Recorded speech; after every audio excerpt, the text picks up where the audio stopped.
Hi, I'm here testing Francesca Kirkpatrick here from Nashville, Tennessee. I do a lot of acting here in Nashville. So I'm thankful today to be here. Um, Today is a day where I am on film doing some poetry and some acting for you and maybe some music. This is the solo for um, the show, and I will begin with Do What You Can with Chaos. So, Francesca Kirkpatrick from Nashville, Tennessee. And I'm dressed today because of a DNA relative. I will probably change my wardrobe, but I'm dressed in a little bit of a costume that would kind of go along with Dorothy, which is in The Wizard of Oz. And I'm actually DNA related through the gums to Judy Garland. That's her stage name, but her name is Frances Gum. And my name happens to be Francesca, which is a form of Francis. So kind of funny, but it just kind of came to me. Um, this is my poem that I had on the wall at Vanderbilt University.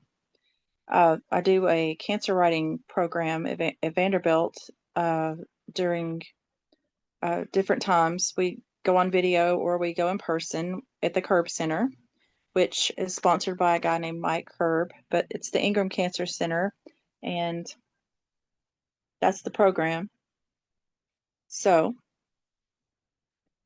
when um, when doing these programs, we we are able to put things on the wall, and I'm proud to be on their wall with this one. Do what you can with chaos. Do what you can with chaos. I try to have my own time, chaos. I always hear someone with a bigger problem, chaos. Do you know what to do with chaos?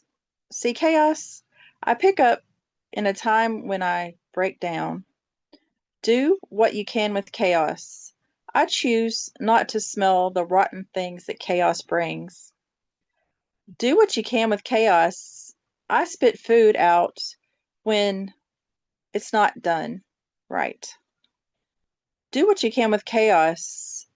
I will feel warm if chaos creates cold. Do what you can with chaos. Try silence. Chaos never works. Do what you can with chaos. I believe others will hear me. Do what you can with chaos. My voice will be strong. My mood will be steady. Do what you can with chaos.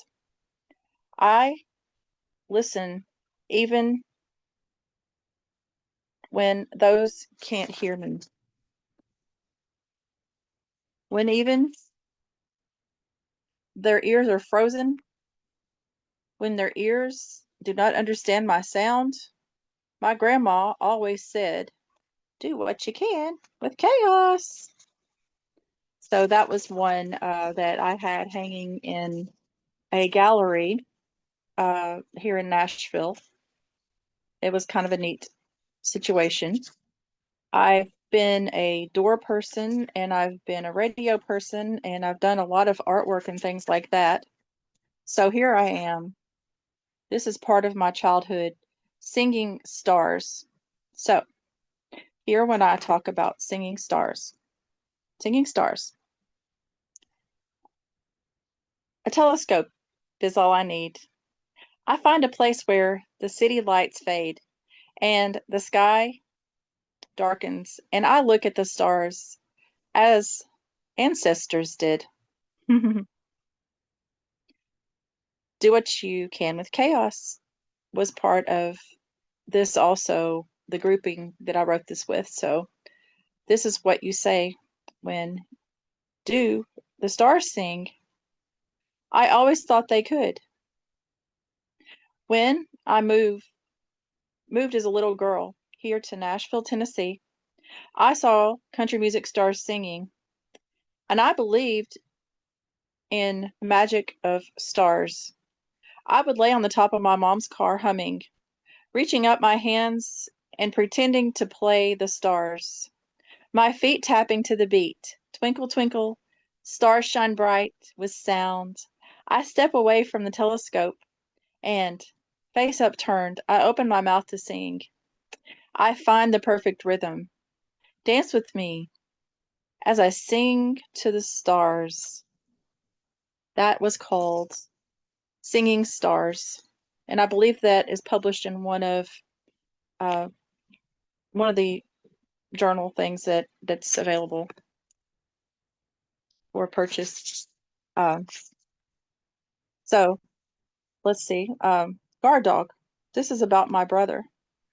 I had a brother who died of cancer. He had a liver tumor the size of a baby, and that was a really hard thing. But we, as a family, got through the thoughts and tried to be supportive. But anyways, this dog was a special dog. His name was Rufus. Guard dog. Visiting my brother's grave, I stood, detached, thinking of him. The grass had not grown in over a year and a half. There were paw prints at that grave. Perhaps it was a dog listening or visiting. He had a puppy named Rufus who grew as the cancer grew. That dog meant everything to my brother. Rufus was his rock, and now my brother was gone. Has Rufus come back to visit and left his paw prints on his grave? A guard dog till the end and past it. That reminds me of some of my other stories that I will read soon as well from my book Haunted that I made, because that reminds me of visiting the graves when I was young. But I also have sort of like really love birds and things like that. So the starling skies save the day for bird watching. The grandfather clock ticks the time away. Fireworks dance in the sky at night, but the daytime sky is also full of wonders. Relax in the handmade quilted hammock. I make in my backyard a peaceful place, a place where I can see the sky. Starlings are resourceful nest builders, and they build nests in trees and streetlights on cliff edges. This evening, I watch the starlings in the sky, flying freely to feed and bring back food for their young. They're moving their feathers and are little white specks that look like stars. Mozart once dedicated a song to a starling. 400 billion birds live on the planet. They fly in the sky, in the land, in their backyard, in your backyard. Some gather in formations and fly south for the winter. The starling skies are magic places. My eyes reach for the sky, and I smile. A lot of people have commented to me about my smile. They say that I have a really good smile when I smile. And I think a lot of us have good smiles, and we show love to other people when we can, when we smile with our faces, and we show grace when we smile with our faces. I love going out and performing my poetry so that I can smile at other people and allow them to smile back at me, because I love being out there and being loved. It's such a great, wonderful, positive thing to show love to other people and give the love back that they give you. So when I go to Europe, it's coming up this month. It will be Shakespeare's. They have a Shakespeare Day. I was very lucky to stay with some people, and a guy named Trevor Valentine and his wife gave me um, a trip to the Shakespeare's on the Shakespeare Day. So I made this poem, A Shakespeare Dream. I woke up at Stratford on Avon, for the day, April 23rd. For those of you who could hear his words, the celebration was in the streets, wandering through the village to his good lady, Anne Hathaway's house, and the air was fresh, and yonder flowers grew in gardens full of color. And then I caught on often, by happy chance, many of his plays, honored works. Wherever I went, I thought the rest of my journey across England and beyond, and at times methought myself in a dream. Mhm. Not quite a Midsummer Night's Dream, but barely almost and serendipitous reverie, a Shakespeare dream. So while over there as well, I actually got to go to Stonehenge, and it was a very cool place. Stonehenge is a very nice area. So Love on the Rocks at Stonehenge. Love on the Rocks at Stonehenge. Stonehenge Sunrise, a magical display of rocks fallen like dominoes on the ground, wheeling around in a special wheelchair made with mountain bike tires.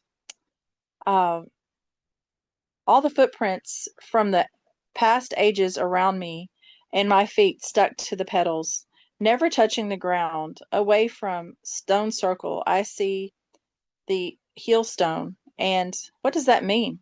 Could the heel stone be healing me?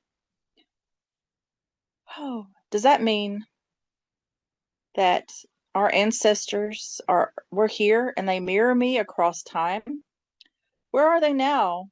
Those ashes, those places below, the magic rocks. Someone has written love on 4 stones. Would the dancing spirits understand modern love on the rocks? So I spend some time over in Europe, but I also live here in Nashville, Tennessee, which is a music city.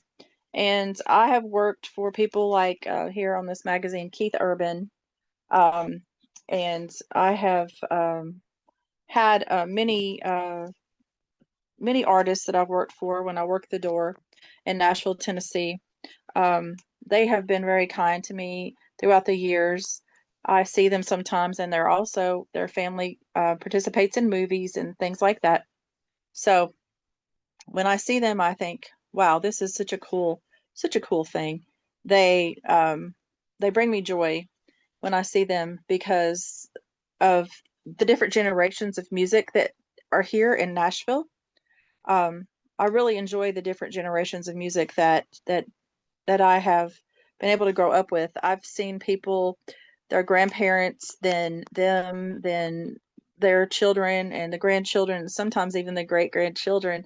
I've been able to meet here in Nashville and be friends with some of the country music people and also other people in our family back in Kentucky. We had String Bean was a best friend to my uncle Ray, and he actually came to see his grave once here in Nashville.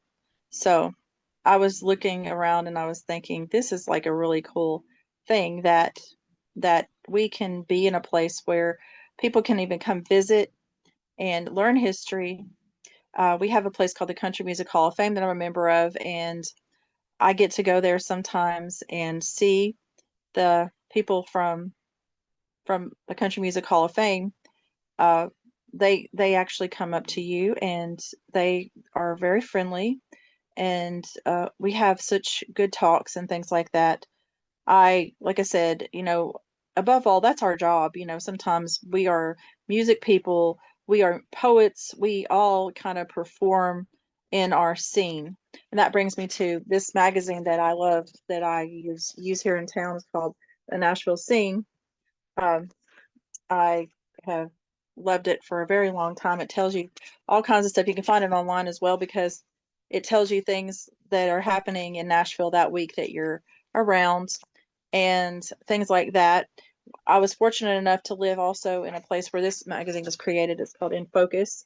The guy, he was on Hee Haw, which, I probably either look like I'm just like Dorothy or somebody from Hee Haw, because the Hee Haw show was very good. Me growing up, I could watch it at my grandmother's house, even though they were in Kentucky.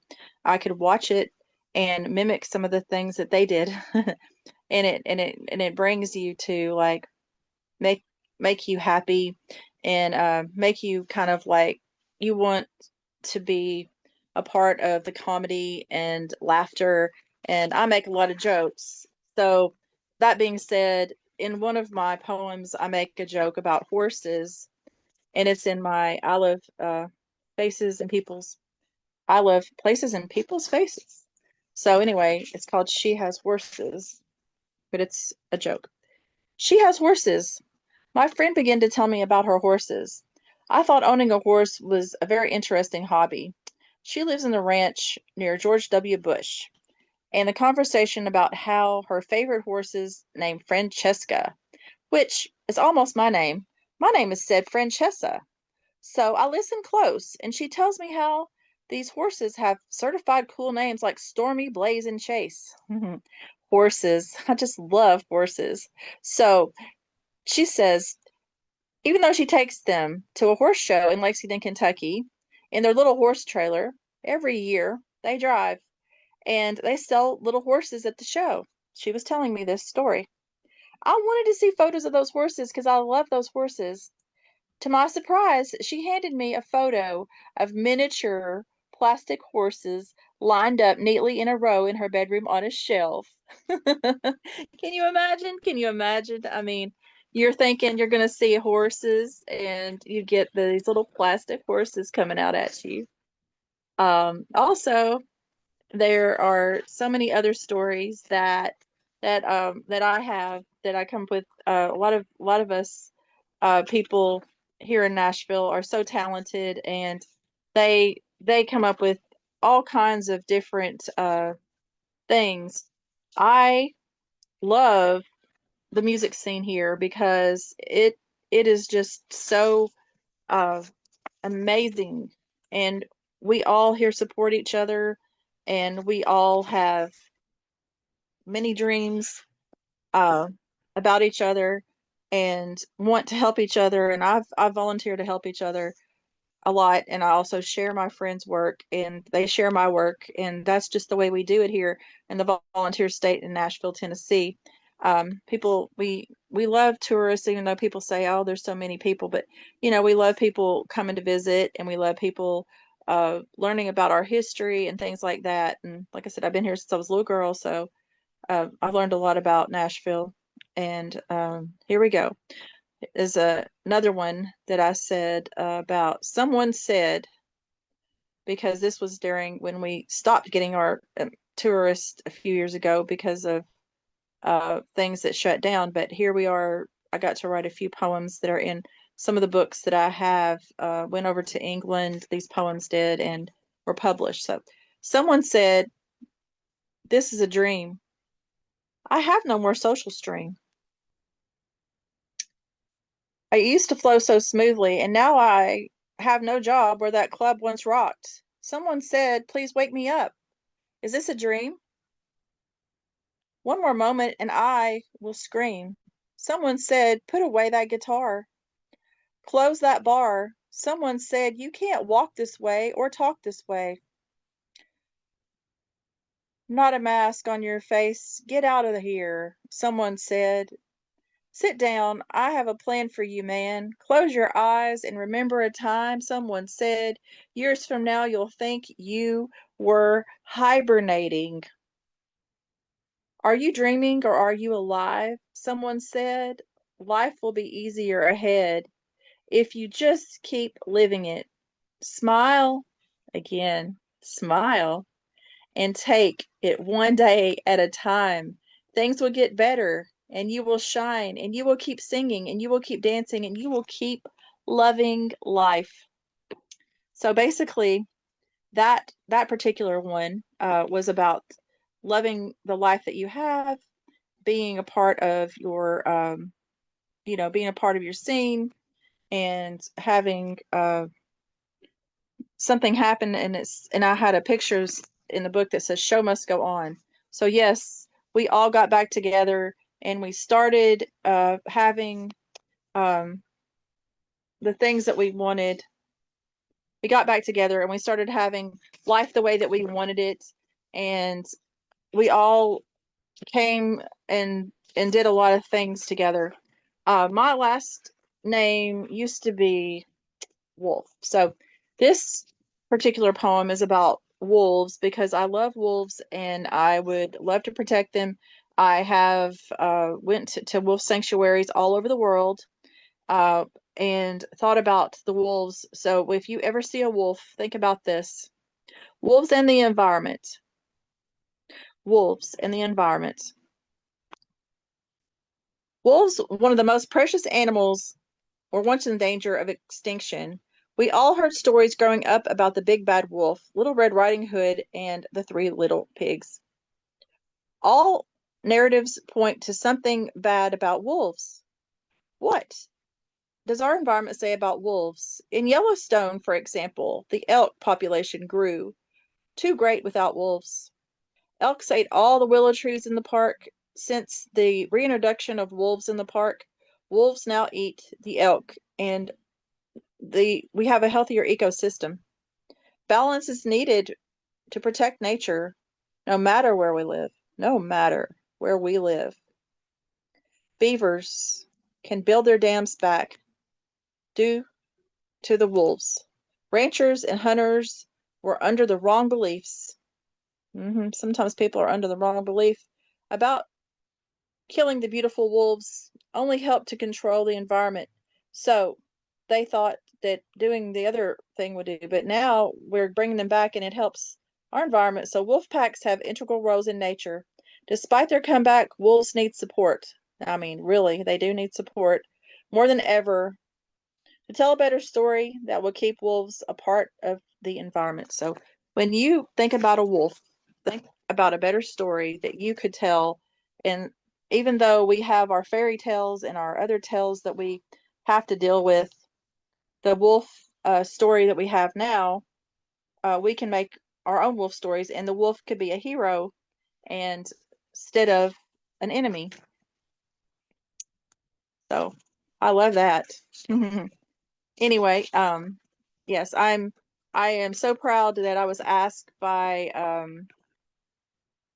the group Fertile Brains to be here today.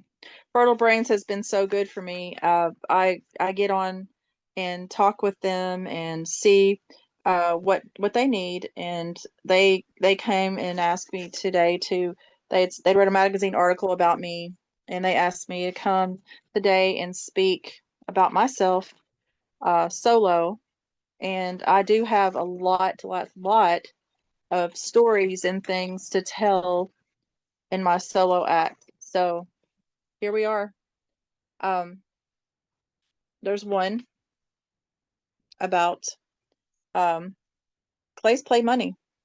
This was my great grandfather, and he uh, really cared about his dad, so he did something for him that was so special. So this is called Clay's Play Money.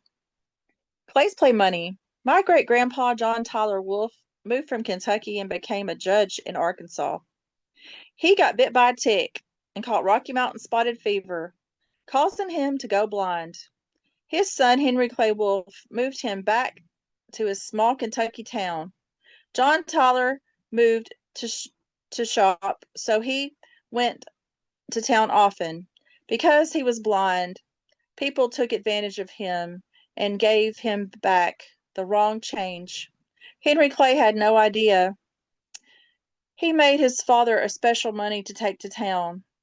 This money was drawn up like a kind of monopoly money that people used in a game. It was by no means counterfeit. This money was uh, being paid back for real. Uh,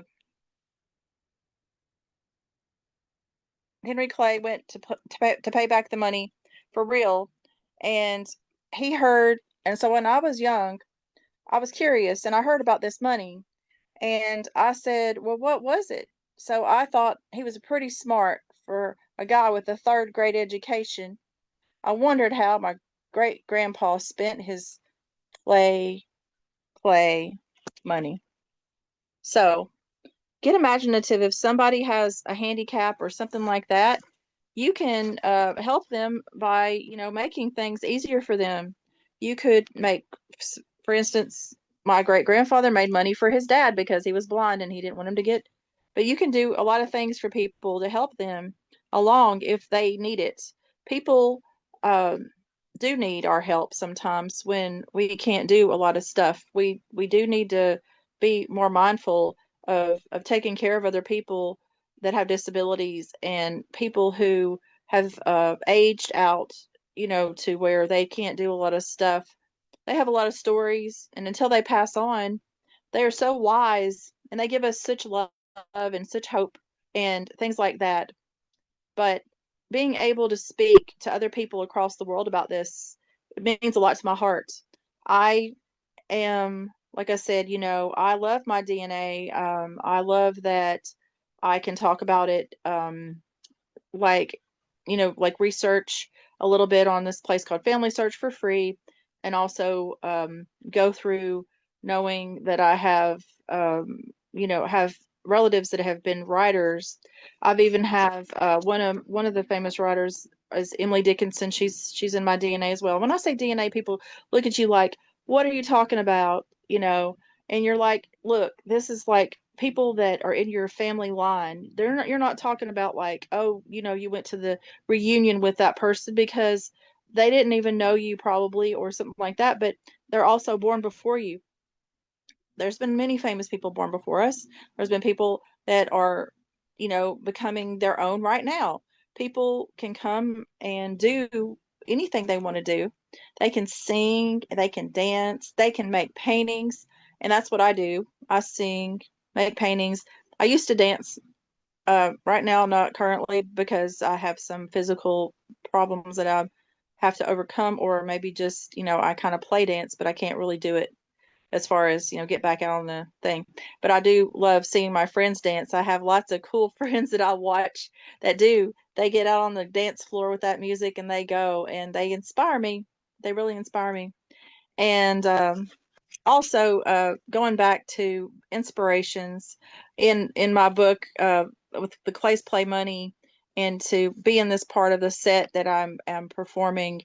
um, my mother passed away with cancer, and that's another reason that I did take the Vanderbilt cancer writing class, Ingram Cancer Center, here in Nashville at Vanderbilt. But this was one that she uh, probably would love that I wrote about them. So she grew up without a dad because something happened to her dad. But anyway, this is my mother's last question. My mother's last question. Where is my father? Born to a single mother in the 1940s. I slept in her bed through school. Where is my father? Memories of Grandpa and I fishing in the pond. A big smile across his face. Grandma brushing my long, blonde curls. Humming Amazing Grace. Where is my father? I thought it was best not to marry. Turns out I found a cruel, controlling, evil man. And where is my father? One day this evil man died of cancer, and I thought I was free. Little did I know the cancer was hiding inside of me. Where is my father? I knew the cancer would grow and grow. While searching for my father, I'm dying to know, where is my father? So my mom kind of found out who he was and stuff like that. He wasn't around for her growing up. And neither was my dad, but later on I found my dad and he's back in my life, so I'm just so thankful for that.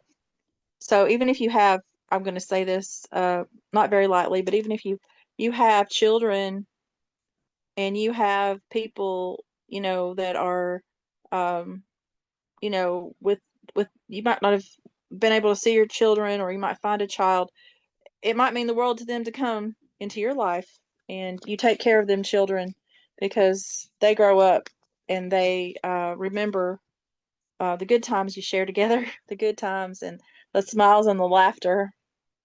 So even though things can look a little weird, you just go back and you think, what were the good things that I experienced? And this was one that I made sort of like based on things that happened with my grandmother and based on things that happened with some stories, but I mixed a little bit of it in with each other. So Grandma's rocking chair. The earliest memories I have is Grandma's rocking chair. Our grandfather built for his grandmother when he was a boy. It sits in the TV room and to rock the children in back then. I have, you know, they didn't have much. The children's got an apple and an orange at church, maybe for Christmas. That's all they got. Maybe apple, orange, a candy bar. And my grandmother had a small collection of books and a Bible to read. Now we have the world wide web of books. When I was little, my tummy hurt. My grandmother took me to the rocking chair and she put a hot water bottle on my belly. Wintertime, the quilts, the snacks, the fireplace, the screen, all. Excuse me.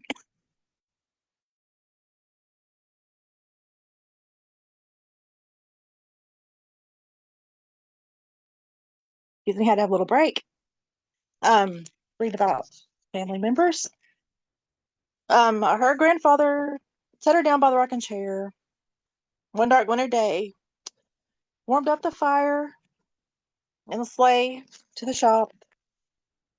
Sitting in the rocking chair when the family returned, still rocking, still rocking. One dark winter day, she seemed to sitting in the rocking chair.